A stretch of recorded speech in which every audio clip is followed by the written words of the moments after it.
Assalamualaikum Sobat Milenia. Kita pasti tahu kan, di bumi ini banyak sekali tumbuhan. Karena tumbuhan merupakan sumber kehidupan bagi seluruh makhluk hidup yang ada di dunia.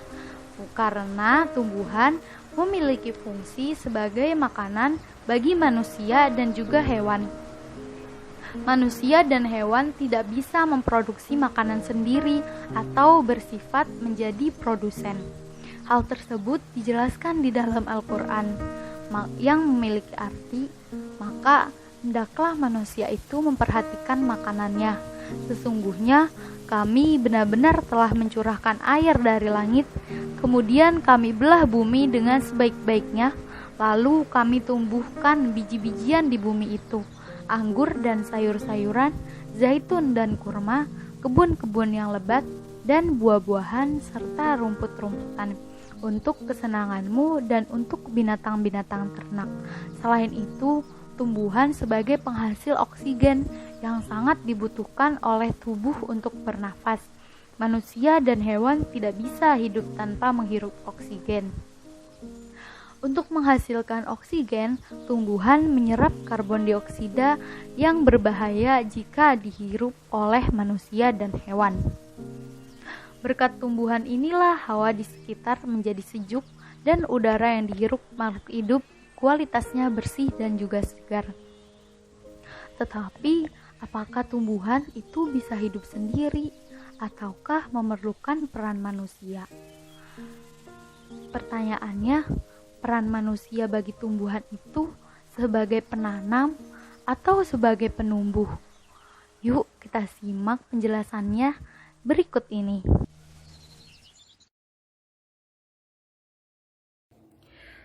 أفرأيتم ما تحرثون. Pernahkah kamu perhatikan benih yang kamu tanam?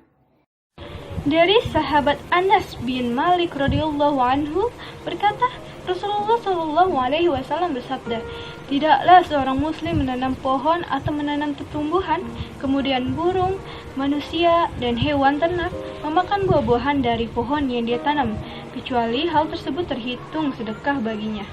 Dan buah-buahan yang dicuri dari pohon tersebut, maka hal itu adalah sedekah baginya. Maka hal tersebut adalah sedekah baginya sampai hari kiamat. Hadis riwayat Bukhari dan Muslim. Jika selama ini selepas makan buah, biji yang tersisa selalu kita buang begitu aja kan? Tak ada salahnya biji itu kita kumpulkan lalu kita tanam di suatu tempat. Jika biji itu tidak berhasil tumbuh, aktivitas itu udah mendatangkan pahala untuk kita loh. Apalagi biji itu berhasil tumbuh, maka insya Allah itu akan mendatangkan pahala yang berlimpah dari Allah. Oleh karena itu, dari ayat dan hadis ini menginovasi para manusia untuk bercocok tanam. Ada beberapa tahapan umum budidaya tanaman. Pertama, ada pembenihan. Kedua, perlakuan terhadap benih. Ketiga, persemaian. Keempat, pembibitan. Kelima, persiapan lahan.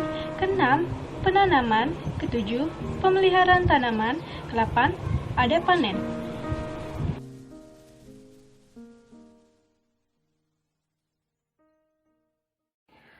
أأنتم تزرعونه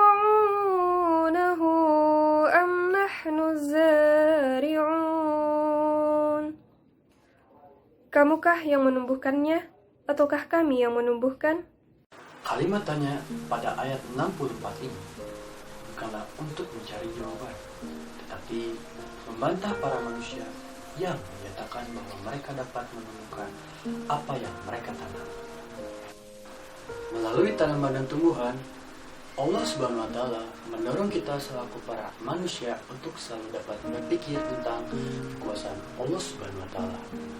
Dalam semua proses kehidupan di dunia, kita dapat belajar tentang betapa agungnya kekuasaan Allah Subhanahu wa Ta'ala. Kekuasaannya bisa kita lihat dalam kehidupan sehari-hari, seperti kita dapat melihat tumbuhan dan tanaman-tanaman. Karena itu, Rasulullah SAW pernah melarang para sahabatnya untuk mengatakan, "Aku menumbuhkan." Beliau mengganti ucapan tersebut menjadi, "Aku menanam." Karena bahwasanya manusia itu tidak memiliki kuasa untuk menumbuhkan tanaman. Manusia hanya dapat berusaha untuk menanamnya saja. Hasilnya akan ditentukan oleh Allah Subhanahu wa Ta'ala. Imam Al-Qurtubi menjelaskan kepada para petani dan siapapun yang ingin memperoleh hasil panen yang memuaskan, Imam Al-Qurtubi menganjurkan untuk membaca doa-doa berikut.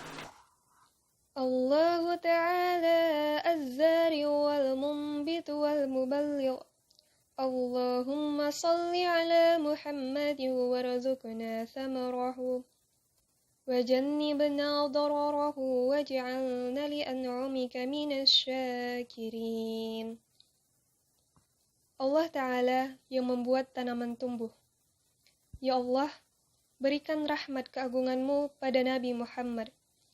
Berilah rezeki pada kami berupa buah-buahan tanaman tersebut, dan jauhkan kami dari bahayanya, dan jadikan kami termasuk yang mensyukuri nikmat-nikmat-Mu.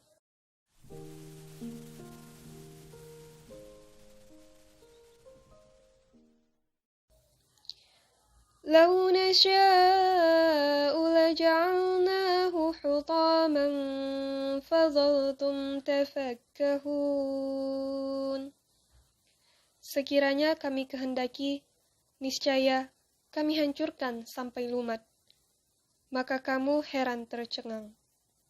Dari ayat tersebut, Allah mengajak manusia untuk berpikir bahwa manusia hanya bisa menanam dan tidak mampu menjamin ataupun memastikan apakah tanaman tersebut akan tumbuh sesuai yang diinginkan atau tidak.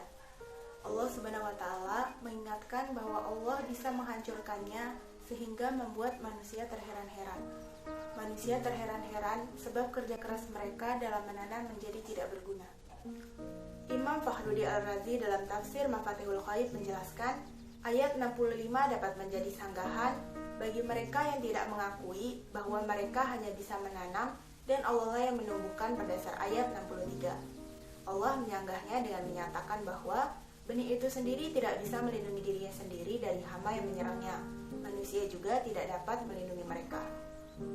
Jadi, jika Allah berkehendak membuat benih itu tidak dapat tumbuh tapi tidak menghasilkan bulir padi, atau tumbuh menghasilkan bulir padi namun mati sebelum biji mengeras, maka terjadilah apa yang Allah kehendaki, tanpa bisa ditolak atau dihindari siapapun. Selain itu, Imam Ibnu Katsir menyatakan bahwa tanaman yang tidak dihancurkan oleh Allah SWT adalah bentuk rahmat bagi hambanya.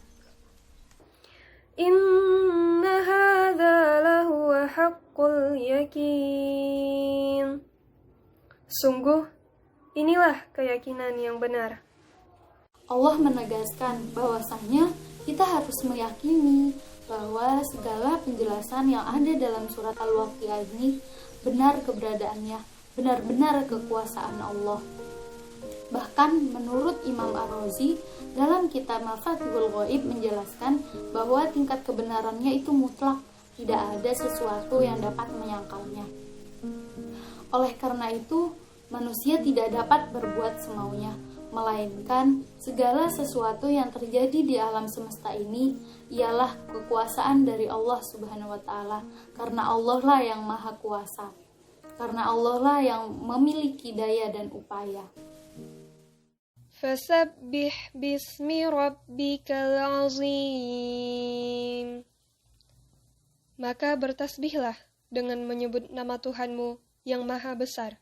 Dari penjelasan sebelumnya kita mengetahui bahwa Allah yang maha kuasa, Allah yang maha agung. Kita sebagai makhluk Allah, makhluk yang tidak mempunyai daya kekuatan apapun, makhluk yang tidak bisa berkehendak kecuali atas kekuasaan Allah, agar senantiasa bertasbih, memuji atas kebesarannya, memuji atas kemahakuasaannya, atas segala ciptaan-ciptaannya yang maha indah, atas kehendaknya yang dipenuhi dengan keadilan.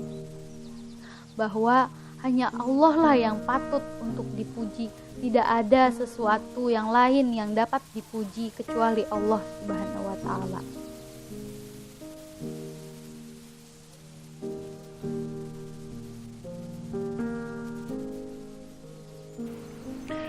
Dan sobat milenial, Disinilah akhir perjumpaan kita. Semoga kita dapat selalu belajar dari peristiwa yang terjadi. Dan semoga kita dilimpahkan rahmat, taufik, dan hidayahnya. Amin. Ya Rabbal Alamin.